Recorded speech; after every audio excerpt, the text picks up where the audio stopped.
What's up and welcome back. I'm John Stark from MacMovieGuy.com, your favorite blind film critic, and today I'm doing another recap. I've been trying to blaze my way through Black Mirror. So this is season 3, episode 3, Shut Up and Dance. Just shut up and dance, okay? And then shut up and click like and subscribe and hit that notification bell and like, share, and do all those other kind of... Join me in my cult following here on YouTube, where I'm a blind film critic. I'm challenging those who say they go in things blind, and I actually have to go into everything blind. I can't turn it on or off like apparently everybody else can. Like, I went into this film blind today. Did you? And then you came out not blind. That's amazing. That's...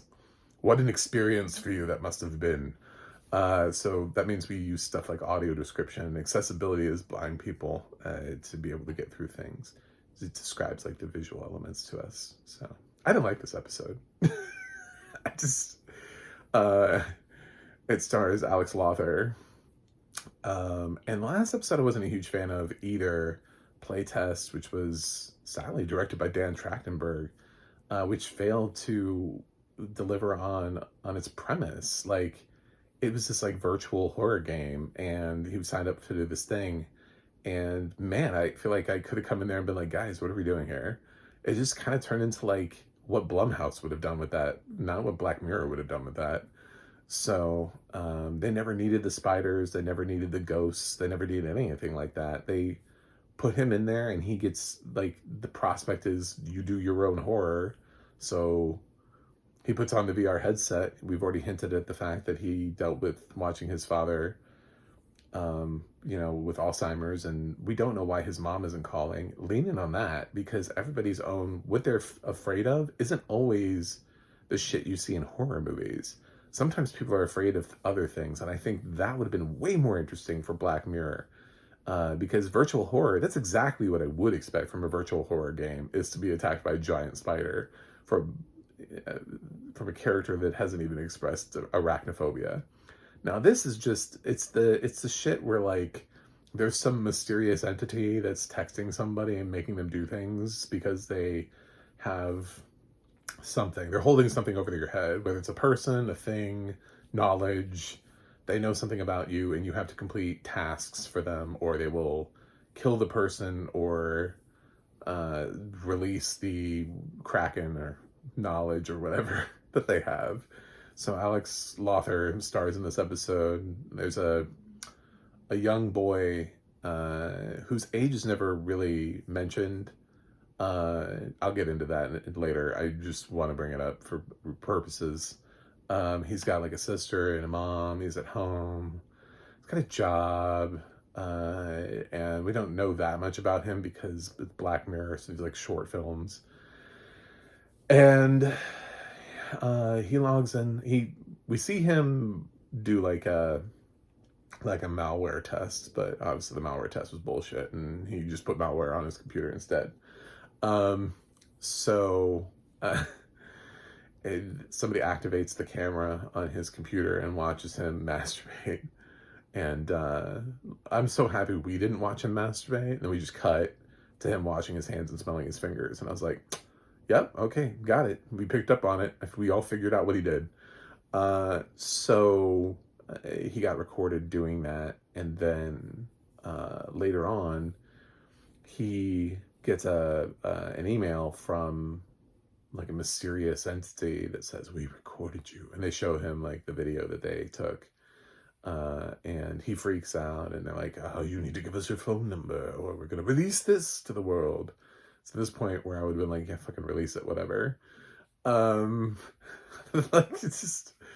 Later on, there's one of the characters points out to him, like, dude, everybody masturbates. What are you doing? Like, why are you going through? Because when you see what he has to go through in order to do it, it's just not worth it. So traditionally, I've seen too many of these movies to know that whatever they're going to ask me to do next is not going to be worth me having to go around to people and being like, so I masturbate, guys. Sorry that you had to see that. Like, I feel like this shame is just not... But anyway, they tack on something else onto him, which I'm not sure makes a ton of sense, but I'm going to get to that at the end. We're coming to it. Don't worry. We'll get there. So if you remember Shut Up and Dance, you'll be like, wait a minute, you would... We're getting to that. So yeah, he agrees, gives his phone number, location services on, goes to work. Then he gets pinged, so he has to leave work and he has to deliver this cake. No, he has to go to this location where this other guy who's part of this hostage situation delivers a cake to him and then drives off, and he's part of this thing where they also have him for something. We don't know what. He's not in the episode very long. At the beginning of the episode too, I should have said there's a woman who just kind of walks away from her car at the beginning. She just kind of pulls up into a parking lot, walks away from her car, and like leaves the keys in it and just leaves. And we don't know why. There's no context given to it, but we'll get to it. So kid goes and he has to take the cake now to a hotel, to a specific room. And he knocks on the door, and the guy's in there, and he won't open the door. He's like, I didn't order cake, go away. I didn't order anything, wrong room. And they're like, say it's from Mindy. And so the kid's like, it's from Mindy. And the guy's like, really? Do tell. Are you sure? How do you know? So he opens the door and lets the kid in, and the kid reveals that, you know, he's in this weird situation. And then the guy starts getting text messages too. So now they're both in the shit together, because apparently he also has some blackmail stuff that is just now becoming aware of. And the two of them end up having to go on this adventure together. They take the cake, and they take the car that was left behind. I'm fast tracking through this thing. And they head off to a determined location. On the way there, the older guy, you know, he's a family man, he talks about his family, and he admits to what he did. He met a girl in line. He says it was like a prostitute situation where like he was paying for like cam sex basically, like, or sending, like they exchange photos back and forth. Again, nothing Black Mirror-ish happening here. Like there's nothing that, anyway. So, they see this girl that he knows, and they have to pick her up and then pretend that they're taking the boy to the train station. And she's like, oh, that's in my direction. Can you drop me off on the way? It's in the wrong direction of where they need to go. So he drives like a bat out of hell to drop her off at her location and then turn around, because everything is based on a time limit. So they get to the location, and they realize they're outside of a bank, and the text messages tell them, oh no, you have to go inside the cake. And inside the cake is like a gun, a hat, and a pair of sunglasses. And one of you has to drive, and one of you has to go, you know, not drive. Hint, hint. And at this point, the kid has mentioned that he can't drive because he only has a learner's permit. We're going to get to this. These are very important things, because I do have a question, and I'm trying not to overhype it because I don't want to come off creepy, but I do want to bring something up because it's a UK-US thing. So, anyway, so he goes into the bank and robs it, but he pees his pants, because he's so terrified doing it. And he takes the money, runs out, hops in the car, they drive away. They're now in the middle of nowhere, and the guy gets a text message that he has to he has to destroy the car, and the girl has to, the teen boy has to take the money to another undetermined location. So they split ways, and we follow the teen there's this guy who's waiting in the middle of nowhere with a drone, and he's also still part of this hellscape. So he's been told to be here, and he's been told that he has to fight this kid, but they have to launch the drone so that people can watch, and it's a fight to the death. And at first the kid tries to kill himself. He has the gun from the bank robbery, but it's not loaded. So he wasn't going to kill the guy, but then they fought, and later on there's a shot of him walking away. The other guy's dead. Now the other guy had mentioned what his thing was, because the kid's just like, I was just messed. That's all I was doing. And he's like, yeah, but what were you looking at? How old were they? Because I guess the other guy's a pedophile. Well, the other guy's a grown-ass man. And that's where we come into this question, because what ends up happening is everyone who was part of this thing anyway, their shit gets released. So it doesn't really matter. I mean, the pedophile died, so presumably in the fight to the death. But the teen finds out that, you know, when his mom's calling him frantically, that, and she's yelling, and she's like,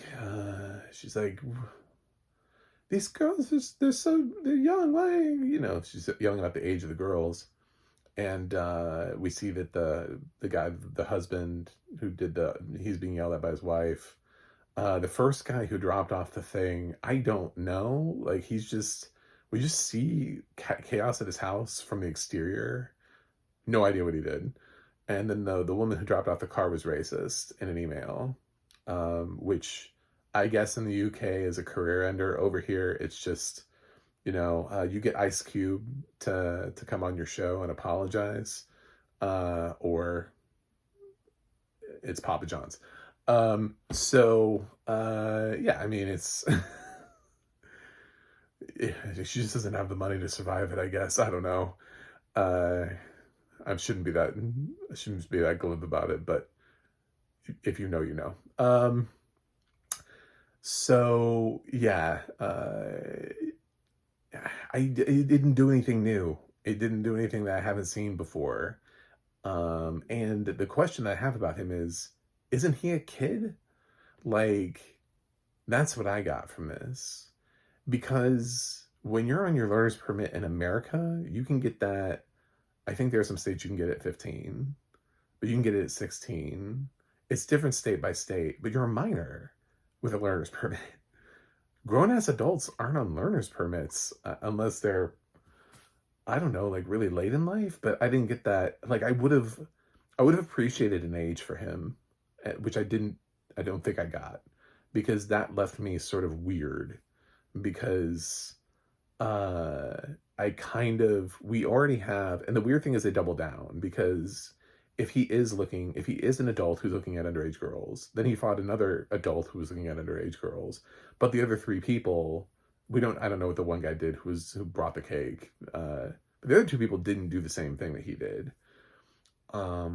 So if they're just punishing people for doing bad things, then how are these two people doing the same thing? And why didn't they just make it? See, the thing is, what I've come to expect from Black Mirror is that there's always some sort of commentary on, like, our technology and the future of it, where we're headed, and maybe the dangers of it. None of that happens here. There's nothing that couldn't have happened 10 years ago. There's nothing about this that feels futuristic. There's nothing about this that feels like a referendum on the direction of society, on cancel culture. There's nothing about this. There's nothing about that increases the severity of what any of these people did. These are all things that people could have done in the 2000s and gotten in trouble for, in the 90s and the 80s. You know what I'm saying? Like, there's nothing that's futuristic about this at all. It's very un-Black Mirror. It's like reverse Black Mirror. It's just basic shit that Hollywood's been doing for years. They do this. Now, it's done well. I will say that they ratcheted the tension. I thought the score was used well to ratchet the tension ultimately to nothing. But I did feel like we were constantly building to something. It's just when we got there, I was like, that's it? That's all we got? And then to find out that that's what it is, I was just like, man, I was expecting something like a referendum on our need and how we keep pushing further and further. There's some weird shit that kid could have been masturbating to online, and they chose that. And they chose it in sort of an ambiguous way, where they leave him in a way where maybe it's not so ambiguous to the UK people. Maybe, like, age things are different over there. But I think if he's a minor, then it's not the same thing as the adult that he murdered. So, and he'd be looking at girls his own age. I don't understand it.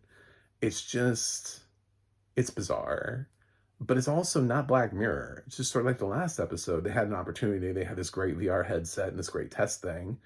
And instead of doing this thing where they're like, everybody's fear is different and oh shit, maybe we should give people, some sort of like psych eval before, because that would have indicated the fact that his fear was, losing his mind, basically, his memories. And instead including like spiders and ghosts and things that go bump in the night. I mean, that was just basic. That's just simple Blumhouse shit. And this is just, I mean, like anybody could have done this. This is like The Game, Michael Douglas, The Game or something, like this is just, David Fincher could have made a more interesting version of this episode. So it just didn't do anything for me. I mean, it's well directed and it's well acted, and that's the one thing I'll give it. But otherwise, it's like the least interesting Black Mirror episode I've come across so far, even less so than the other one, because at least the other one taps into a little bit of the futuristic thing. I didn't see anything here that suggested future. And I know this is season 3, but even for season 3, it feels basic. It feels like they just took things of the time period. They needed to kind of change and try to foresee where this technology would go and how it could be used, because that could have been done when season 3 was released. Just like, there's nothing about this that says this was already happening. This already happens. This is a thing that's already being done. And they didn't scale it up at all. They didn't go, well, if we don't watch what we're doing, it's going to get worse. So the audio description was fine. It didn't really have any huge standout moments to it. It's incredibly necessary because there's a lot of texting, but yeah, I don't know. Not all Black Mirrors are created alike. That's kind of what I like about the series, is that they're all short films, so you get to dive into each one separately, and the next one can be brilliant, and then the one after that can be and then well, that was really good, and oh, that was even better. I mean, you can just keep having different experiences, whereas like with a TV show, generally when it starts to go downhill, it just starts to go downhill. So the next episode could be like my favorite Black Mirror episode. That's just how the series works. But yeah, it's my least favorite Black Mirror episode so far. I'm gonna give it a C+. Thanks for watching. Thanks for subscribing, and I will see you guys on the other side.